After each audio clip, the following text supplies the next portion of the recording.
오늘 말씀 함께 읽겠습니다.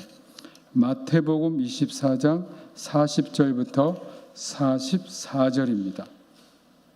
마태복음 24장 40절부터 44절, 제가 가진 성경 신약성경 42페이지입니다. 우리 한 절씩 교독하겠습니다. 그때 두 사람이 밭에 있음에 한 사람은 데려가고 한 사람은 버려둠을 당할 것이요,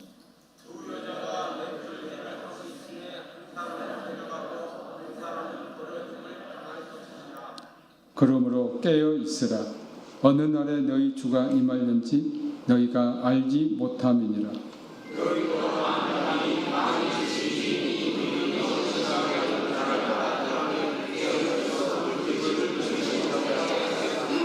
다 같이 읽겠습니다. 이러므로 너희도 준비하고 있으라. 생각하지 않은 때에 인자가 오리라. 아멘. 이 시간 이경화 목사님 나오셔서 예수님 맞을 준비하자라는 제목으로 말씀 선포하시겠습니다. 그리고 헌금 위해서 기도해 주시겠습니다.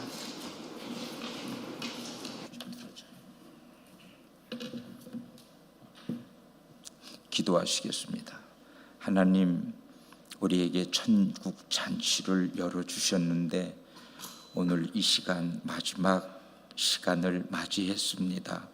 그동안도 시간 귀한 말씀으로 채워주심 너무나 감사드리거니와 마지막 시간에도 또한 필요한 말씀으로 채워주셔서 우리의 영혼이 부유하고 살찌고 풍요롭고 예수님 맞을 준비를 잘하는 사랑하는 온 성도 되어서 주님 다시 오실 때 모두 기쁘게 공중으로 올라가 주님을 맞이하는 우리 평택대학교의 모든 성도 되게 해 주시옵소서.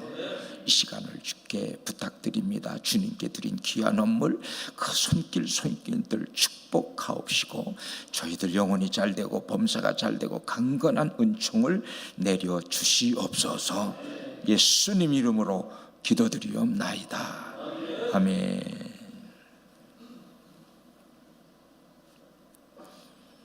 예수님이 이 세상에 오셔서 3년간의 이 공생애를 마치시고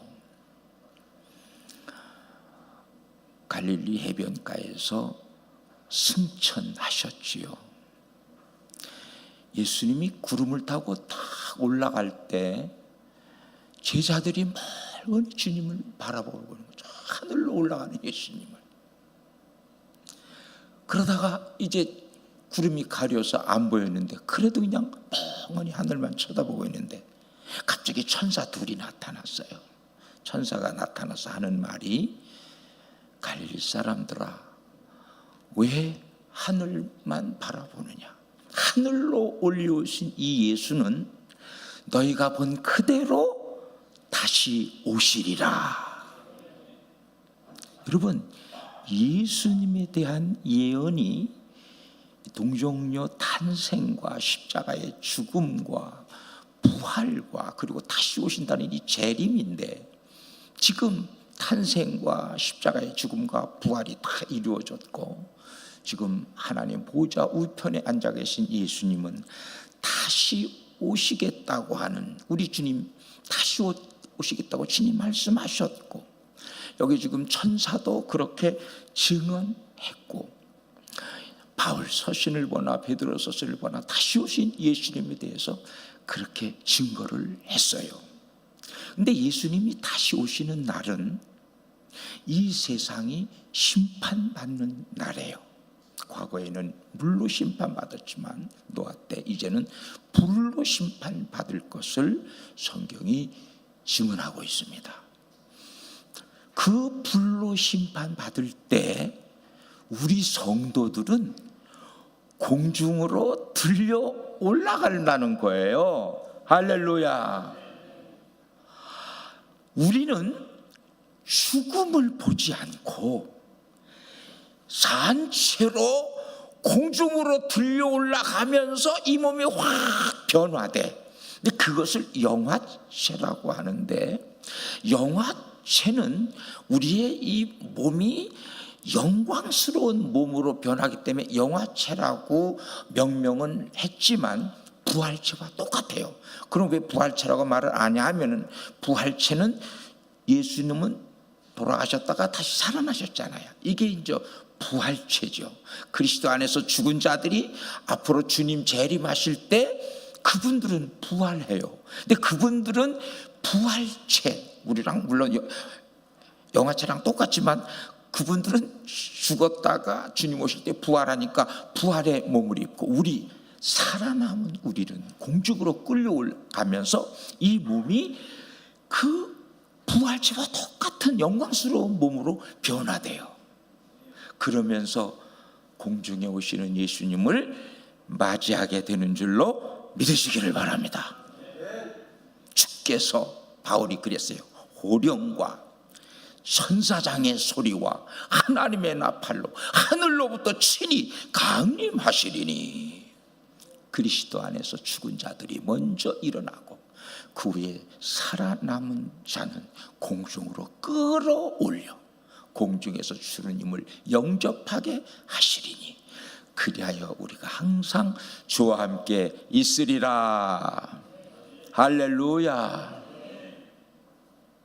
그런데 이 마태복음 24장은 종말에 관해서 우리 주님이 쭉 하신 말씀인데, 우리가 다 올라갔으면 좋겠는데 주님이 그런 말씀하셨어요. 여자가 맷돌질 하다가 한 여자는 올라가고 한 여자는 버림받고, 두 남자가 밭에서 일을 하다가 한 남자는 들림받고 한 남자는 버림받고, 누가복음에는 하나 더 추가했어요. 두 남자가 밤에 잠을 자다가 한 남자는 들림받고 한 남자는 버림받는다, 이 말씀을 하셨어요. 예수님이 이 세 가지 얘기를 하신 이유는 지구가 둥글기 때문에 예수님이 오시는 시간대가 각 나라마다 다 달라서 그래요. 이 맷돌질 하는 것은 아침 저녁에 주님 오실 그 시간에 해당되는 분들이고, 낮에 밭에서 일하는 분은 낮 시간에 주님을 맞이할 사람이고, 또 어디는 또 밤에 잠을 자다가 주님을 맞이할 수밖에 없잖아요. 그래서 누가복음에서는 밤에 잠을 자다가 누구는 들림받고 누구는 버림받는다는 말씀을 하신 거예요. 자, 이제 우리 앞에 놓여 있는 것이 주의 재림이요 이 세상의 종말인데, 우리에게는 큰 숙제가 있는데 뭐냐? 우리가 주님 재림하실 때 우리가 버림받지 아니하고 산채로 공중으로 들려 올라가는 것, 이것이 우리의 최대의 축복이요 최대의 소망인 줄로 믿으시기를 바랍니다. 이 시간에는 주님이 하신 이 말씀 중심 삼아서 참 우리가 예수님 재림하실 때 들림받기 위해 예수님을 맞이할 준비를 하자, 이런 제목으로 여러분과 말씀을 나누고자 합니다. 따라해 보시다. 예수님을 맞을 준비하자.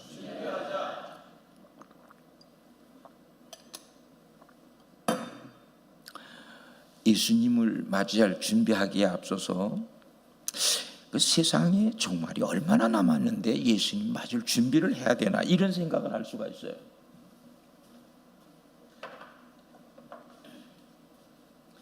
여러 가지 그 종말의 징조가 있는데, 이 시간은 그 주제가 종말의 징조가 아니기 때문에 한 말씀만, 한 가지만 종말에 관한 징조를 알 수 있는 말씀을 하겠어요. 예수님이 마태복음 24장 종말론에서 종말의 징조에 대해서 하신 말씀 중에 하나가 뭐냐 하면은, 이 천국 복음이 모든 민족에게 전파되기 위하여 온 세상에 전파되리니 그제야 끝이 오리라 그랬어요. 천국 복음이 온 세계 모든 민족에게 전파될 때 비로소 끝이 온다고 그랬어요.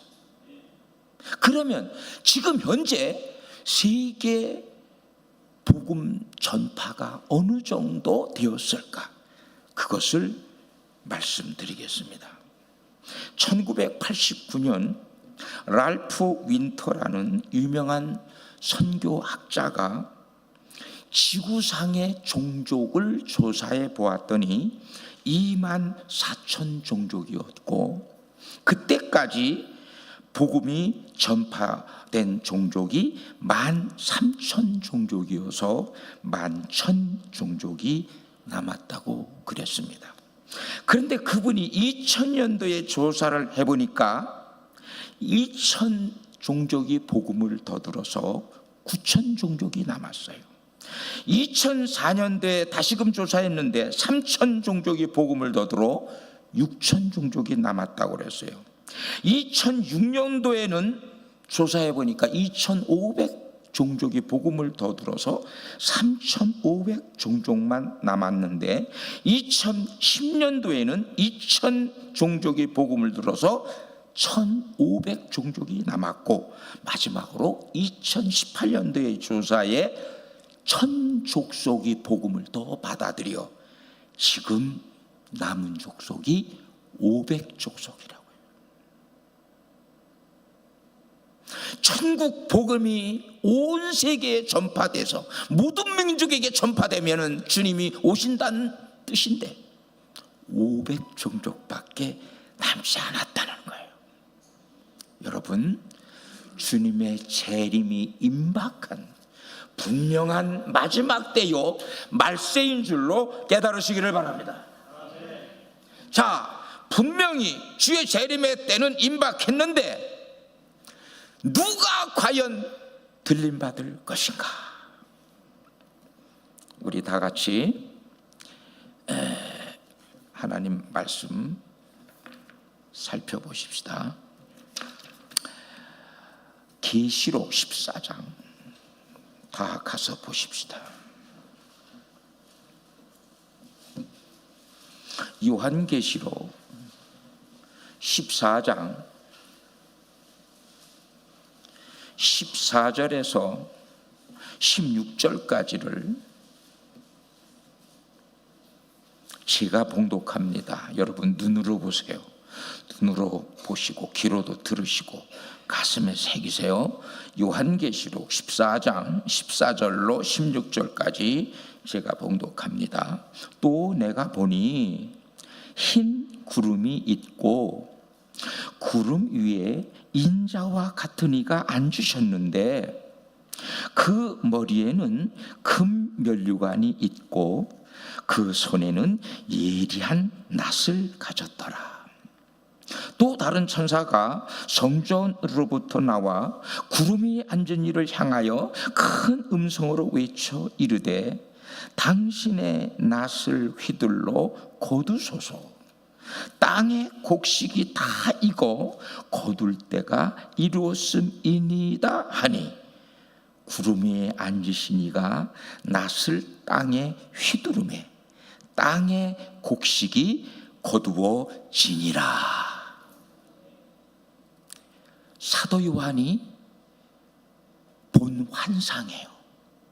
흰 구름이 있고 구름 위에 앉으신 이가 있는데 면류관을 썼어. 금 면류관을 썼어. 근데 그분이 낫을 들었는데 보좌로부터 천사를 통해 음성을 들려준 것이 땅의 곡식이 다 익었으니 낫을 휘둘러 거두라는 거예요. 그래서 낫을 휘둘러 그 익은 곡식을 거두어 드렸다는 이야기가 봉독한 말씀의 내용이에요. 여러분, 땅에 익은 곡식을 낫을 들어서 수수해서 거두어 드리는 게 뭐냐 하면요, 이것이 이 세상에 뿌려진 천국 백성들이 열매를 맺음으로 말미암아 열매 맺은 자를 익은 곡식이라고 하고 그 익은 곡식을 거두어 드린다고 하니까 이게 바로 휴거예요. 휴거. 그 말씀 바로 다음에 17절부터는 무슨 얘기가 나오냐면요, 거기서 똑같이 또 낫을 가지고 베어서 하는데, 이거는 이 익은 포도송이를 이거는 낫을 휘둘러 거둔 다음에 그것은 하나님의 진도의 큰 포도주 틀에 던져요. 그게 던지니까 성 밖에서 그들의 그 틀이 밟히니까 틀에서 피가 나서 말굴레까지 닿았고 1600스타디온에 퍼졌더라. 이 익은 포도송이를 거두어 들여서 막 포도주 틀에 놓고 막 짓밟는 것은 심판받을 사람들, 악이 꽉 차서 심판받을 사람에 대한 예언이고, 그 앞에 익은 곡식을 낫을 들어 거두어 드리는 것은 완성된 열매 맺은 그러한 사람들을 휴거시키는 장면인 줄로 깨달으시기를 바랍니다.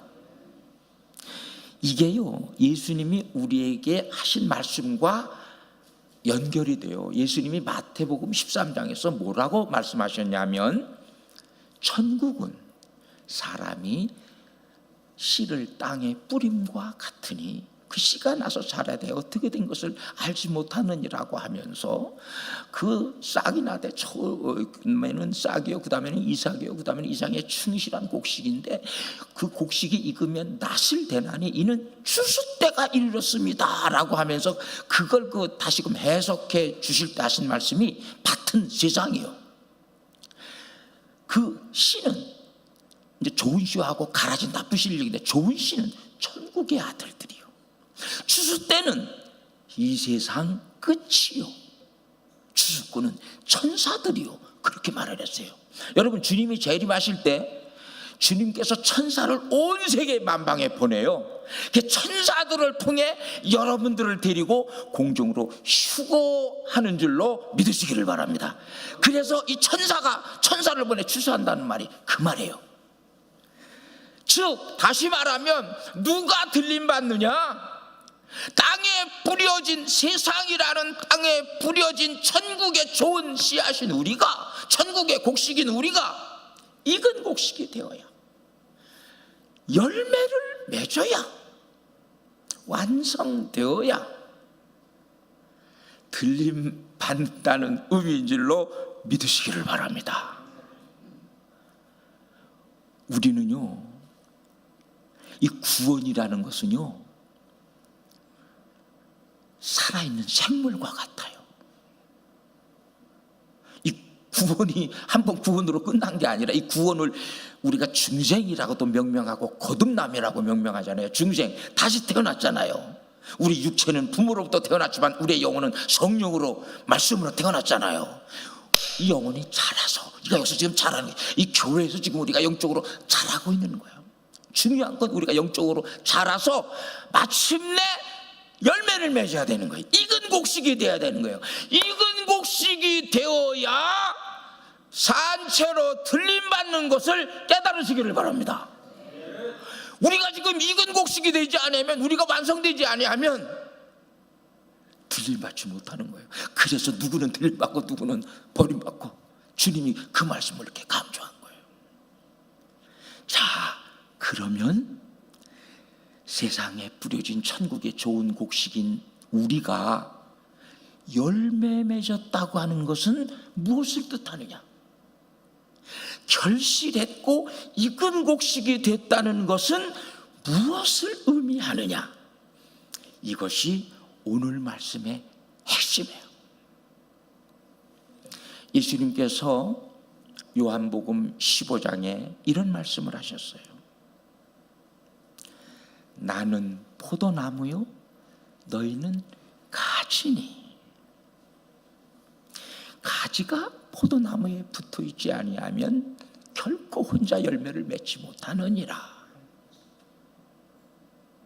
하면서, 그 말씀을 쭉 하시다가 무슨 말씀을 하셨냐면, 내가 아버지의 계명을 지켜 아버지의 사랑 안에 거하는 것처럼 너희도 내 계명을 지키면 내 사랑 안에 거하리라.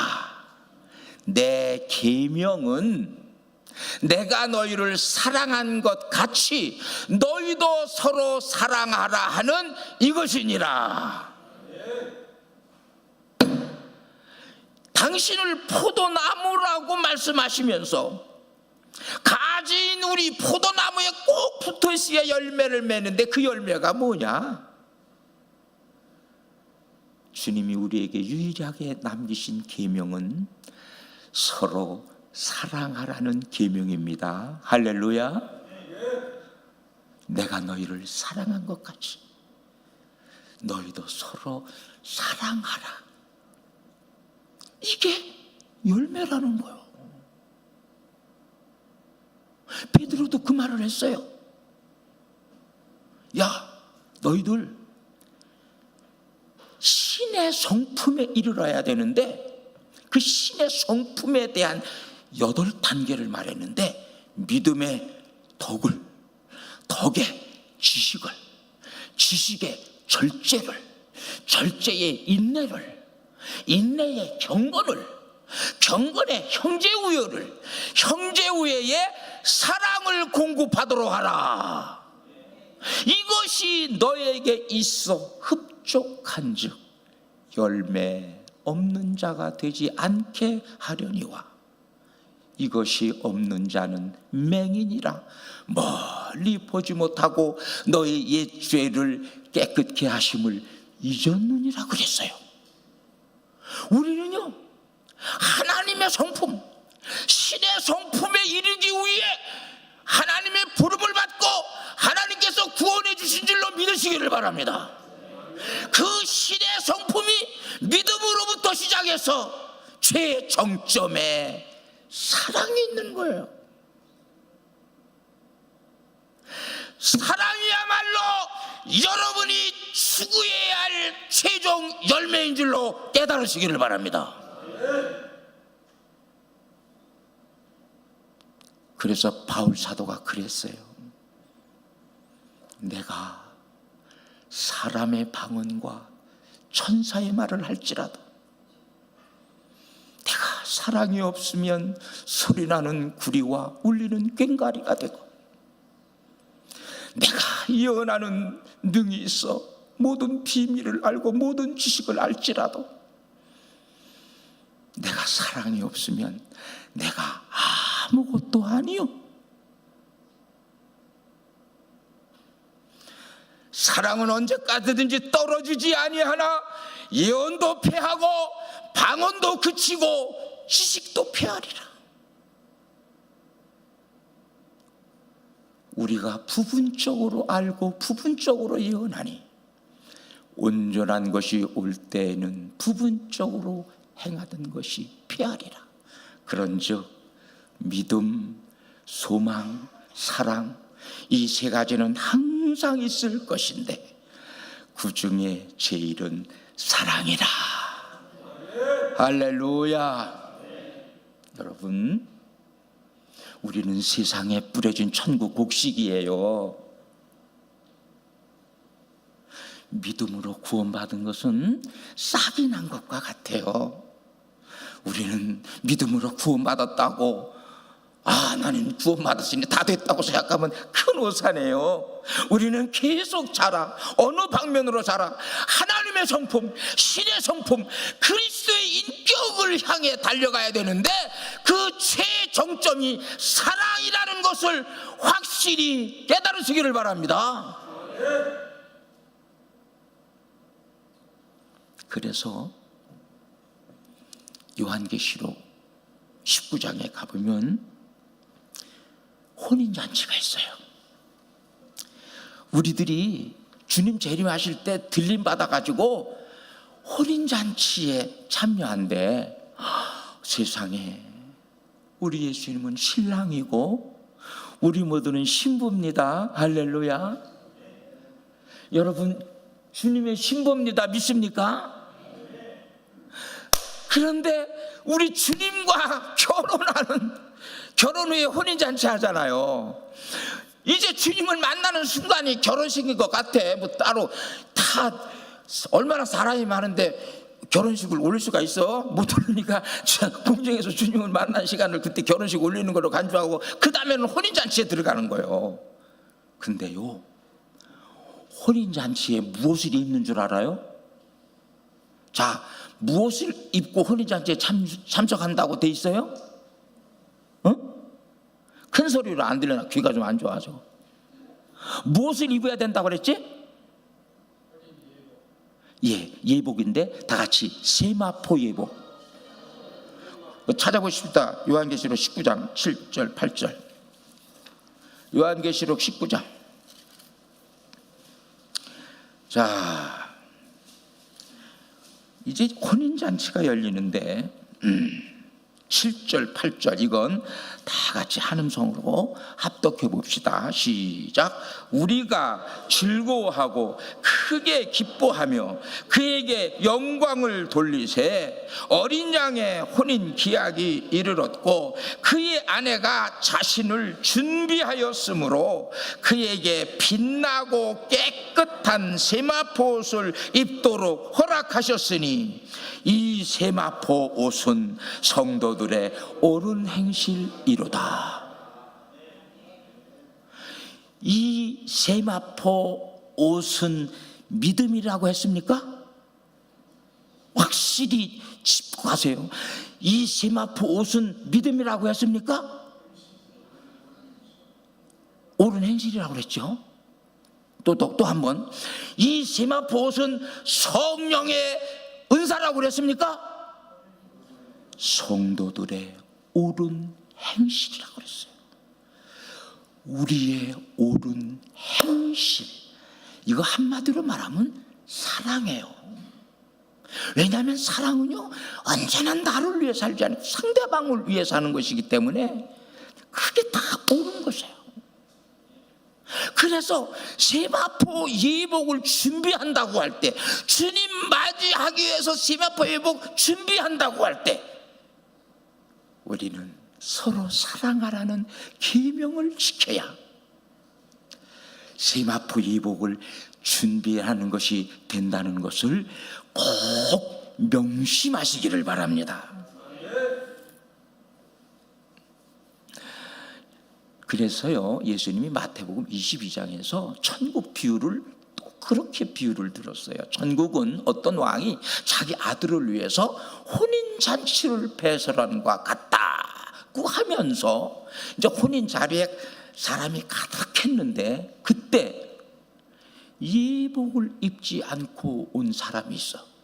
그때 주인이 여보, 당신 왜 당신은 예복을 입지 않고 여기에 들어왔어? 그러니까 아무 말도 못하는 거예요. 옛날 성경에는 유구무원이건을 그랬어요. 유구, 입은 있지만 말을 못하건을 그랬어요. 그때 주인이 뭐라고 하는 줄 알아요? 그 주인은 왕이에요. 천국의 왕이신 하나님인데 저 예복을 입지 않고 돌아온 사람의 수족을 꽁꽁 묶고 바깥 어두운 데 내던지라. 거기서 슬피 울며 이를 갈게 되리라. 이렇게 말씀하셨어요. 그러면서 덧붙이신 말씀이 청함은 받은 자는 많되 택함을 받은 자는 적으니라. 여러분,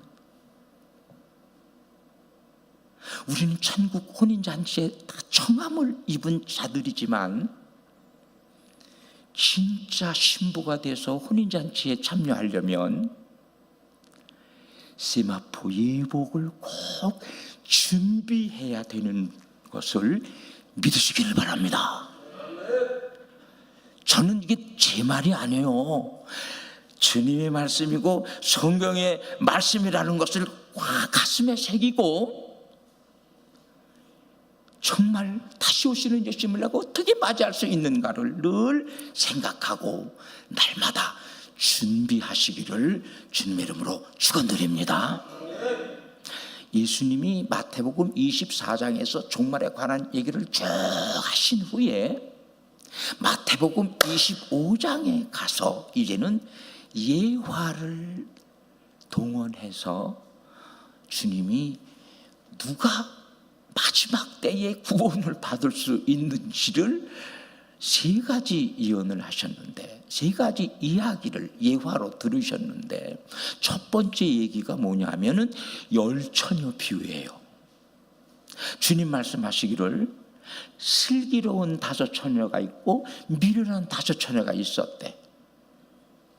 근데 이 슬기로운 5처녀들은 신랑이 이 밤중에 오니까 신랑을 맞이할 준비를 하기 위해 기름과 함께 등불을 들고 갔대.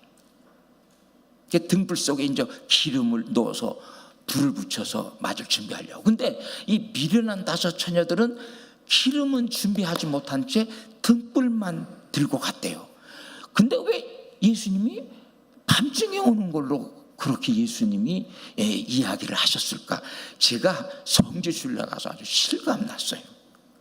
그때 성지순례 가서 그때 이집트에 방문했을 때 그 중동 지역에서는 전부 다 결혼식을 밤에 해요.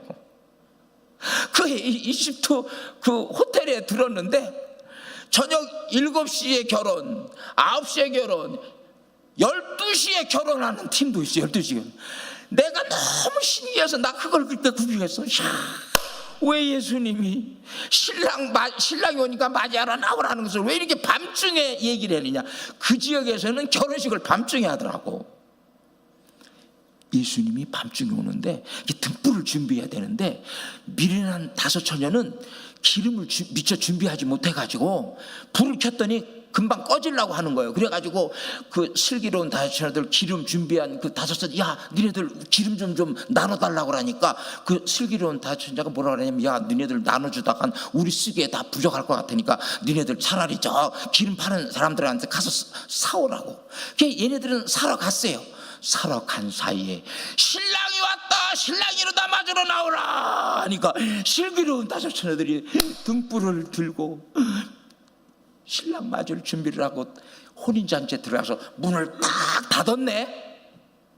문이 다 닫힌 다음에 미련한 5처녀들이 드디어 와가지고 문 열어주세요, 우리들 기름 준비해 왔어요.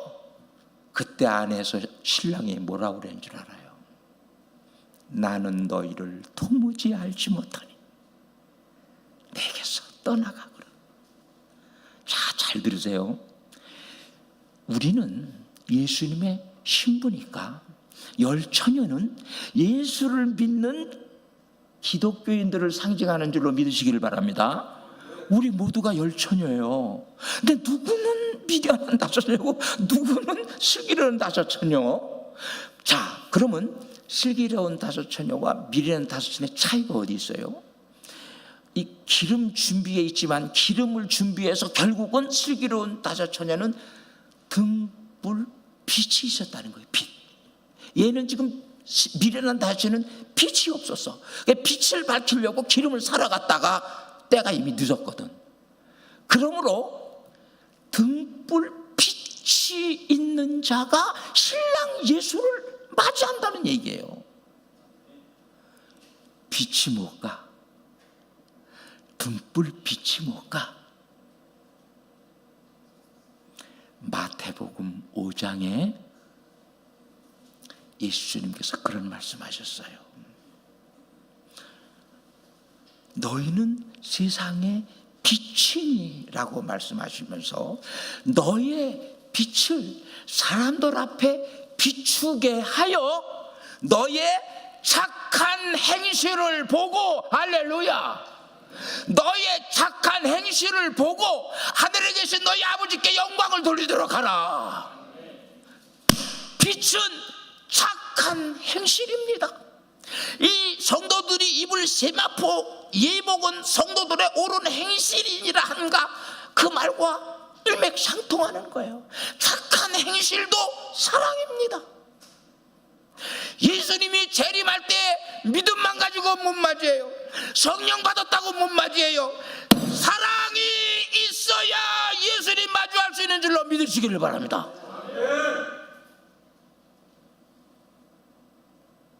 등불빛이지. 물론 기름이 뭐냐는 것은 또 이 설교가 길어지니까 생략하고 좌우지간 행위가 착한 착한 행실이 있어야 되는 거예요. 이것을요 보다 아주 적나라하게 마태 25장 뒷부분 끝부분에 양 염소 비유에서 확실히 가르쳐 주셨어요. 인자가 올 때에 모든 민족을 모으고 그 주인이 양과 염소를 구분하듯이 양들은 오른편에 염소들은 왼편에 두리니 세상에 우리가 다 주님의 양인 줄 알았더니 누구는 양이고 누구는 염소라네. 그때 주님이 말씀하시기를 오른편에 있는 양들한테 하나님께 복을 받은 너희들이요 너희를 위해 창세로부터 예비한 영원한 하늘나라를 상속하라 하시면서 뭐라고 말씀한 줄 알아요? 내가 줄일 때 먹을 것을 주었고 내가 목마를 때에 마실 물을 주었고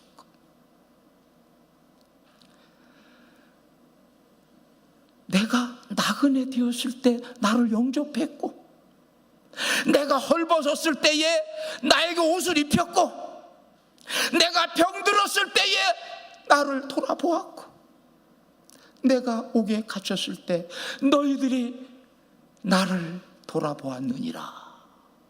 그랬더니 그 오른편 양들 그 의인들이 깜짝 놀랐어요. 언제 우리 주님께서 줄이신 것이나 목마르신 것이나 뭐 헐벗은 것이나 또 나그네 된 걸 보고 우리가 공개하더이까 우리 안 했는데요. 그때 뭐라고 말씀하신 줄 알아요? 지극히 작은 자 하나에게 한 것이 곧 내게 한 것이니라. 할렐루야. 지극히 작은 자. 작은 자는 뭐예요? 사회적 신분도 변변치 않고 가난하고 병들고 소외당하고 버림받고 이런 자들을 우리가 먹이고 입히고 돌아보고 하는 것이 주님께 하는 거랑 주님께. 그래서 너희들은 영생에 들어가라고 그랬어. 거기 믿음이라는 말 없어요. 너 성령 충만했다는 말 없어요. 제가 왜 이렇게 이걸 강조하시는 것이 하는지를 깨달으셔야 돼요. 그 다음에 왼편 염소들한테는 뭐라고 그랬냐면요, 야 마귀와 그의 사자들을 위해 예비한 영영한 불에 들어가라. 너희들 내가 줄일 때 먹을 걸 안 줬고 목마를 때 마실 물 안 줬고 헐벗을 때 입을 옷 안 줬고 나그네 되었을 때 나를 영접하지 않았고 병들었거나 오기 갇혔을 때 안 돌아봤다 그러니까 언제 주님이 그랬는데 우리가 안 그랬어요? 언제요? 지극히 작은 자 하나에게 하지 아니한 것이 곧 나에게 하지 아니한 것이니라. 여러분 보세요. 마지막 때의 진리를 깨달으셔야 돼요. 지금까지 영혼의 구원은 믿음을 강조했어요. 그리고 우리가 또 우리 영혼이 자라는 동안에 성령을 그렇게 강조했어요. 그러나 마지막에는 천국 농사가 마무리될 때는 세상 농사에서도 익지 않은 곡식을 거두어드리는 법이 없잖아요. 천국 농사를 마무리하는 마지막 때에도 익은 곡식을 거두어 드리는데 익은 곡식은 곧 사랑이다, 착한 행실이다, 옳은 행실이다. 이것을 확실히 하나님께서 짚어주신 줄로 믿고 나라는 존재는 세상에 뿌려진 천국의 곡식인데 하나님이 천국 농부가 되셔서 나를 이렇게 양육하고 계시는구나. 이 평택대 교회라는 이 밭에서 나를 양육시키는구나. 근데 이제 주님 오실 때는 내가 열매를 맺어야 되는데 그 열매는 사랑이라고 했으니, 익은 곡식은 사랑이라고 했으니, 하나님의 형상이요 그리스도의 형상이라고 했으니, 하나님의 형상을 한마디로 말하면 사랑입니다. 여러분, 하나님은 사랑이십니다. 할렐루야. 여러분은 하나님의 형상대로 지음받았어요. 하나님의 형상대로 지음받았기 때문에 여러분이 최종 맺을 열매도 사랑이라는 것을 깨달으시기를 바랍니다. 이제 여러분은 정신 바짝 차리고 세마포 회복 준비하기 위해 사랑의 사람이 되어야 하는데, 사랑이란 무엇인가? 사랑이 무엇인 줄을 알아야 세마포 회복을 준비하니까 사랑이 무엇인지를 말씀드리면서 집회를 마무리하려고 합니다. 사랑은 무엇이냐? 로마서 13장 10절에 바울 사도가 사랑을 이렇게 얘기했어요. 사랑은 이웃에게 악을 행치 아니하나니 그러므로 사랑은 율법의 완성이니라. 여러분, 하나님 말씀이 끝나면 아멘 하시기를 바랍니다. 여러분, 아멘은 그 말씀을 내 영혼이 먹는 거예요. 여기 아무리 산에 진미가 있어도 보기만 해서는 여러분의 양분이 안 돼. 이거를 먹어야 여러분의 양분이 되듯이, 육체의 양분이 되듯이, 하나님 말씀을 선포할 때 멀거니 가만히 있으면 이 양식을 보고 있는 것만 똑같아. 영의 양식이 안 돼. 근데 아멘 하는 것은 말씀을 여러분의 영혼이 먹는 거예요. 할렐루야. 사랑은 이웃에게 악을 행치 아니하나니 사랑은 율법의 완성이니라. 아멘을 크게 할수록 그 음식을 내가 영원히 먹는 거예요. 음식을 먹어야 육체의 힘이 된 것이 영혼의 양식인 말씀을 먹어야 내 영혼이 부쩍부쩍하고 힘이 생기고 강건해지는 줄로 믿으시기를 바랍니다. 어떤 경우에라도 이웃에게 피해를 주지 말라는 말이에요. 이웃을 해치지 말라는 말이에요. 악을 행하지 말라는 말이에요. 그래서 베드로가 말하기를 악을 악으로 욕을 욕으로 갚지 말고 도리어 복을 빌라. 이를 위하여 너희가 부름을 받았으니. 이걸 위해 부름을 받았대. 너희가 복을 유업으로 받기 위함이니라. 악을 악으로 욕을 욕으로 갚지 말래요. 이게 사랑이에요. 두 번째 사랑은 뭐냐? 우리 예수님이 철학 기도를 하고 새벽 일찍 내려오셨는데 얼마 사람들이 웅성웅성 모여나더니 이게 뭔가 했더니 이 바리새인들이 현장에서 간음하다 잡힌 여인을 끌고 와가지고 예수님께, 예수님, 이 여자가 현장에서 간음하다 잡혔어요. 율법에 이런 여자를 돌로 쳐 죽이라고 그랬는데 당신은 뭐라고 말씀하겠습니까? 율법대로 처리하라고 하면은 아주 사랑을 외치더니 사랑이 하나도 없는 사람이라고 하고, 또 죽이지 말라면 또 율법을 어긴 자라고 또 모함하려고, 하여간에 이렇게 대답해도 걸리고 저렇게 대답해도 걸리도록 그렇게 한 거예요. 그때 예수님이요 즉답을 안 하시고 앉아가지고 모래에 글씨를 쓰셨어. 뭘 썼는지는 모르지. 좌우지간 썼다는 말씀만 했어. 많은 그 성경 주석학자들은 그들이 그 여자를 죽이자고 떠들던 그 앞에 있는 사람들의 죄를 이렇게 적었다고 그래요. 이게 뭘 쓰나 봤더니 아이고 내가 지은 죄를 써내네 이랬대요. 그 뭐 근거 없는 얘기니까 그렇게 해석하는 분들도 있더라고. 근데 자꾸 막 강요하는 거예요. 대답하라고. 그때 주님이 일어서시면서 뭐라 그랬어요? 너희 중에 죄 없는 자가 먼저 돌로 치라. 죄 없는 자가 어디 있어?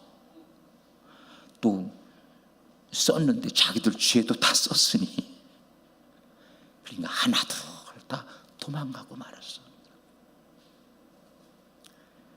그때 여인에게 너희를 정죄하던 자들이 없느냐? 예, 없습니다.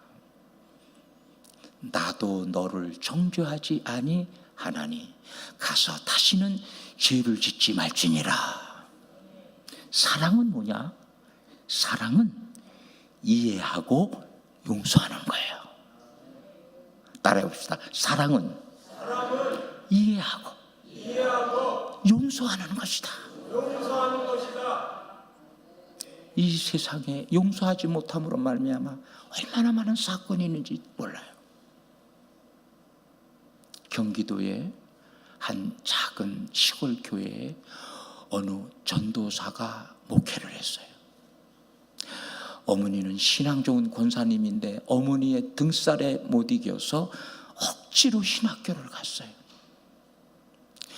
그래서 아주 술 먹고 담배 피고 노름하고 이런 짓을 했던 사람이라 그런 걸 그래도 버리려고 애써서 노름은 버리고 술은 버렸는데 담배를 못 끊었어요. 전도사로 목회하면서. 이게 언제 담배를 폈느냐? 거기 시골이라 4시, 이제 겨울에는 4시 반, 여름에는 4시 새벽 기도를 하는데 30분 전에, 여름에는 3시 반에 일어나서 사택하고 교회하고 화장실을 함께 썼어. 그래서 이제 화장실에 가서 담배 피고 그러고서 막 양치질하고 하고서 이제 새벽 기도 인도하고 그랬는데 어느 날 3시 반에 이제 또 일찍 일어나서 화장실에서 담배를 신나게 피고 있는데 그 시간에 누가 올 사람이 없으니까 안에서 안 걸어 잠그고 그냥 문만 닫고 담배 피고 있는데 그날따라 장로님이 일찍 오셨어요. 일찍 오셔가지고 그분이 또 교회를 안 가고 화장실을 또 오셔가지고 그 문을 확 열었어요.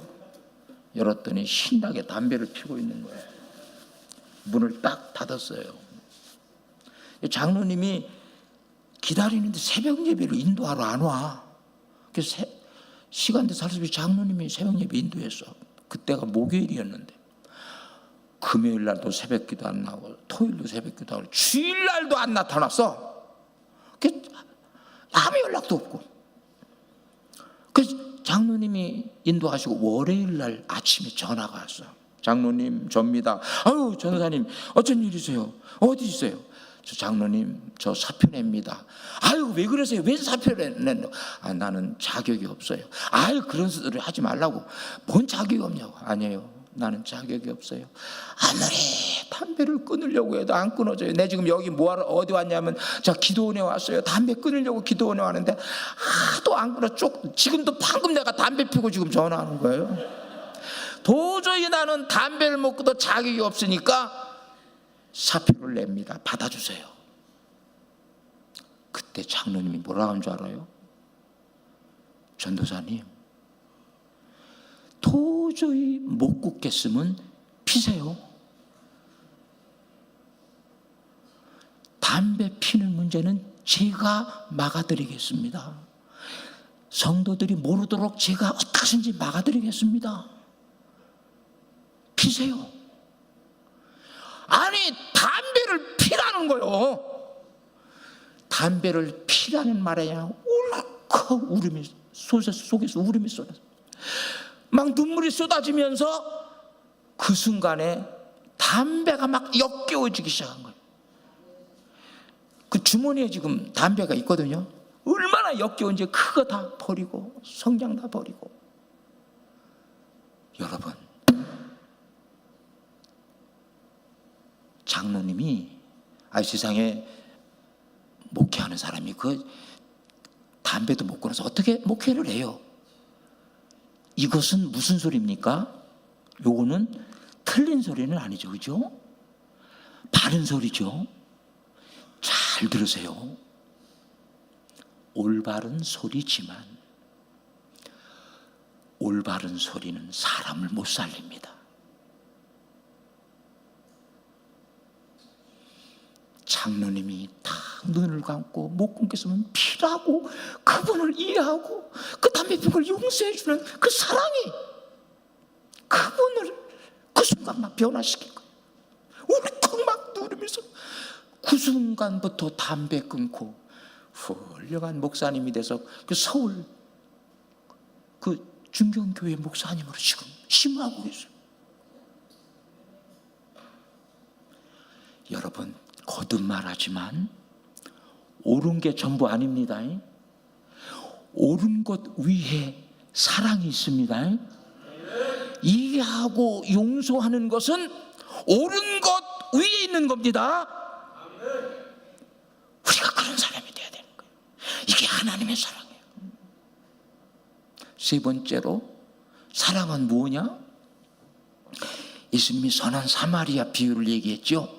한 사람이 예루살렘으로 여리고 내려가다가 강도를 만나가지고 거반 죽게 되었는데, 제사장이 보고 그냥 지나고 레인이 보고 그냥 지나고, 근데 사마리아 사람이 그를 보고 그를 낙타에 태우다가 주막에 가서 돈을 주며 치료를 부탁하고, 치료비 더 들면 내가 더 드리겠, 올 때 내가 더 드리겠다고 하고 하면서 주님 제자들에게 말씀하시기를, 이 세 사람 중에 누가 강도 만난 사람의 이웃이냐? 아이 물론 그 사마리아 사람이죠. 너희도 가서 그와 같이 하라. 사랑은 불행당한 이웃을 돌보아 주는 것, 어려움 당한 이웃을 긍휼히 여겨 도와주는 것이 사랑입니다. 할렐루야. 여러분, 하나님이 구약시대에 굉장히 무서운 하나님으로 나타났지만 율법을 보면요, 얼마나 사랑의 하나님인지 저 깜짝 놀랐어요. 그런 대목을 보고 하나님이 뭐라고 하는 줄 알아요? 너희들 이 곡식 벨 때, 추수할 때에 다 거두지 말고 반 모퉁이를 남겨두랴. 내가 농사 졌다고 다 거두지 말고 남겨두랴. 누구를 위해? 가난한 자, 불쌍한 사람을 위해 남겨두래.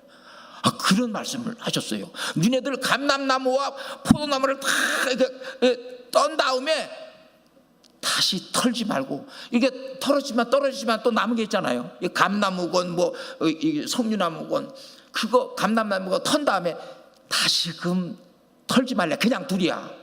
누구를 위해서? 객과 과와 과부를 위해서 남겨두라는 거예요. 이 세상에 불행당한 사람이 얼마나 많아요. 그 사람들에게 사랑의 손길을 펼치는 것이 사랑인 줄로 믿으시기를 바랍니다. 네 번째는 바울 사도가 이런 말을 했어요. 빌립보에서 오직 겸손한 마음으로 각각 자기보다 남을 낮게 여기라 그랬어요. 다들 남보다 내가 더 낫다고 생각을 해요. 그게 우월심을 갖고 있어요. 근데 성경은 나보다 남을 낮게 여기래. 스스로를 겸손히 낮추고, 나를 낮추어 이웃을 존중히 여기고 이웃을 섬기는 것이 사랑입니다. 할렐루야. 그래서 그 고린도전서 13장 사랑장에 바울이 뭐라고 그랬어요? 사랑은 언제나 오래 참고, 사랑은 언제나 온유하며,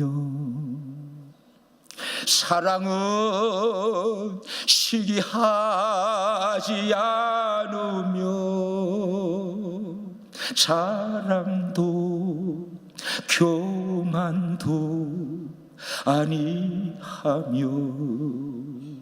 그 다음에 다 같이 합시다. 사랑은 무례히 행치 않고,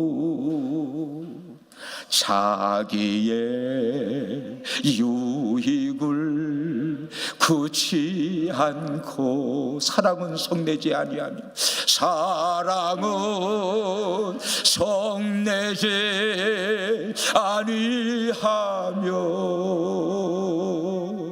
진리와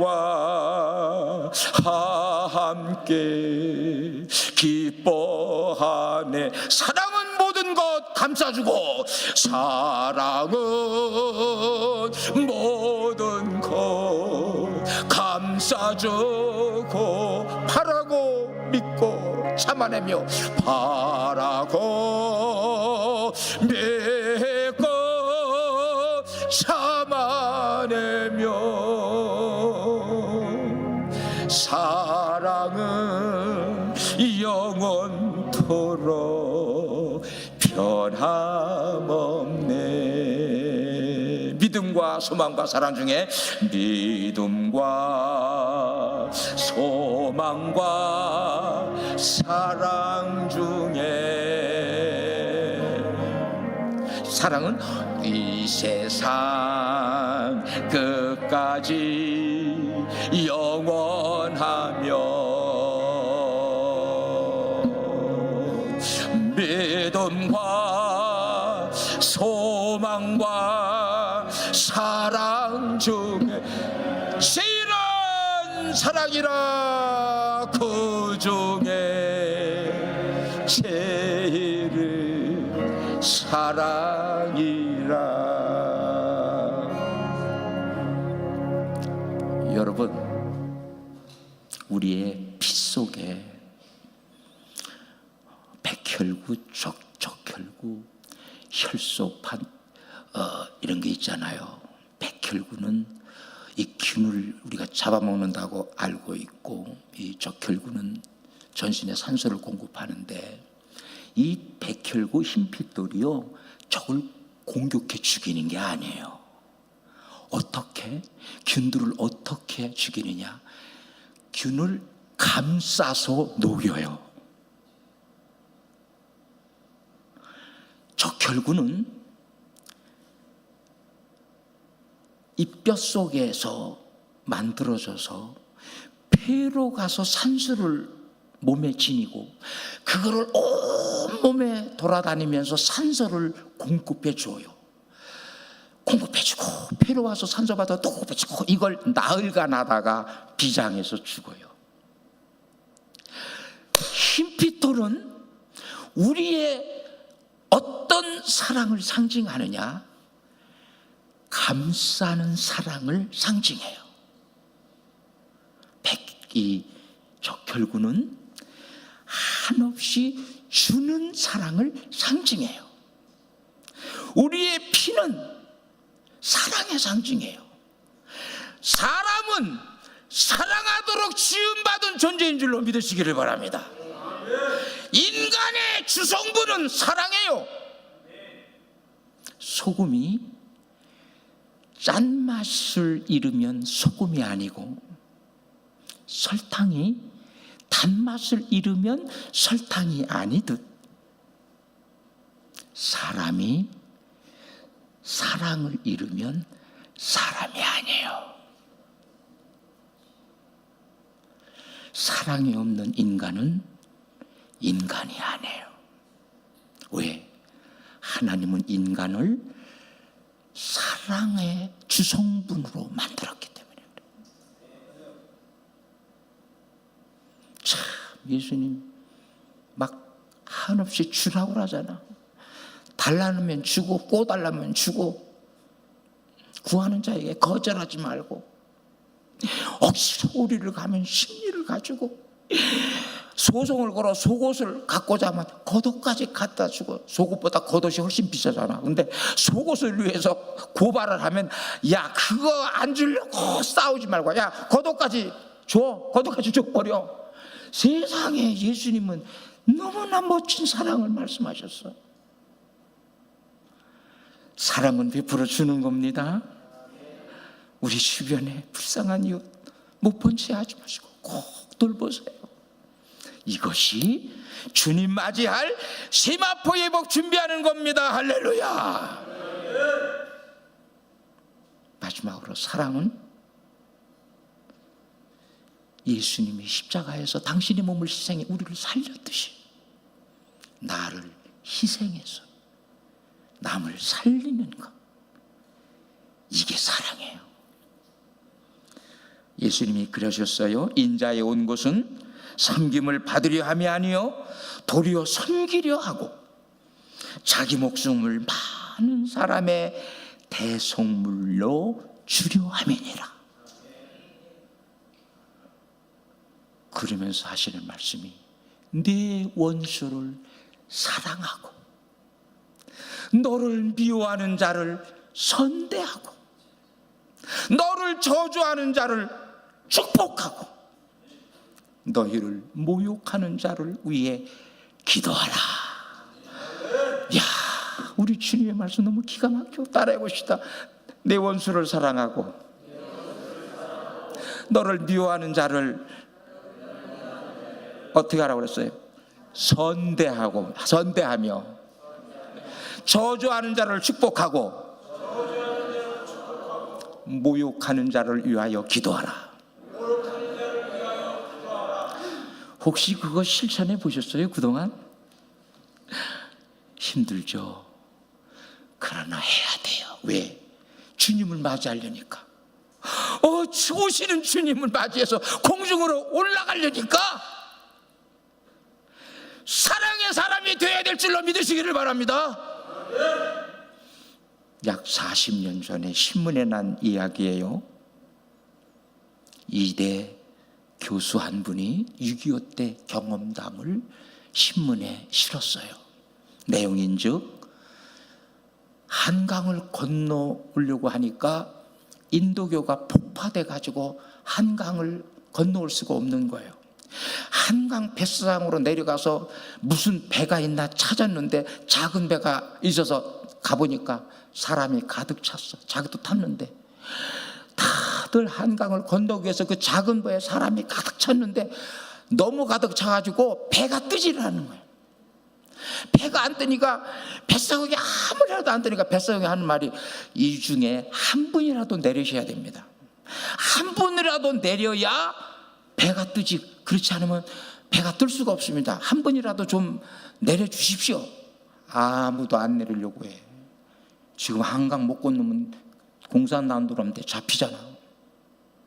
근데 한 신사가, 등치가 거대한 신사가, 아마 자기 몸무게가 제일 많이 나가니까 굉장히 부담스러운지는 모르겠는데 그분이 일어나더니 저 석양을 향해 뜨벅뜨벅 걸어가더라는 거예요.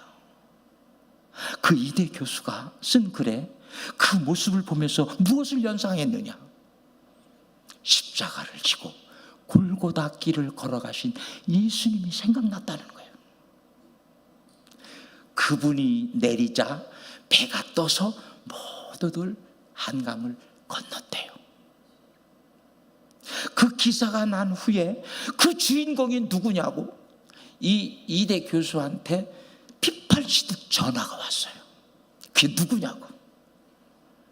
그게 어떤 분이었냐면 주태익 씨라고 방송 극작가였는데 그분은 22살 때 평양신학교 예과를 졸업한 분이지만 성직자의 길을 가지 아니하고 방송 극작가의 길을 간 분이에요. 그분은 그 방송 극작을 쓰면서 참 남을 위해 희생하는 내용의 그런 그 작품을 많이 쓰신 분이에요. 여러분, 나살 자고 하면 시마포 예복 준비할 수가 없어요. 나는 희생해도 남이 잘 되고 남이 더 유익되고 남이 더 높아지고 남이 더 좋아진다면 이 희생의 사랑의 길을 걷는 것이 내가 열매 맺어서 예수님 다시 오는 그때에 나팔소리 나는 그때에 공중으로 틀려 올라가는 길인 줄로 믿고 사랑의 성도 다 되시기를 주님의 이름으로 축원드립니다. 사랑하시는 주님, 우리가 그동안 어떤 사람이었습니까? 너무나 이기적으로 살지 않았습니까?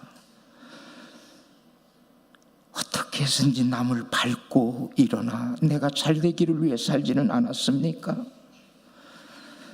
그래서는 왼편 염소가 될 수밖에 없고 그래서는 미련한 다섯 처녀가 될 수밖에 없다는 것을 절실히 깨닫게 하여 주시옵시고 오른편 양처럼 푸르한 이웃을 돕고 슬기로운 다섯 처녀처럼 사랑의 빛을 비추어 주님 재림할 때 넉넉히 다 들림받는 사랑하는 평택대교회 성도들 되게 하여 주시옵소서. 이제는 우리 주 예수 그리스도의 은혜와 하나님 아버지의 만극하신 사랑과 성령님의 감동 충만 인도 위로 교통하심이 사랑의 계명을 지키기를 다짐하는 사랑하는 온 성도 머리 위에 본교회를 담임하시는 김문김 목사님과 가정 위에 부교역자들과 목사님과 그 가정 위에 당회와 각 기관 위에 이제로부터 영원토록 함께 하시기를 간절히 축원하옵나이다. 아멘.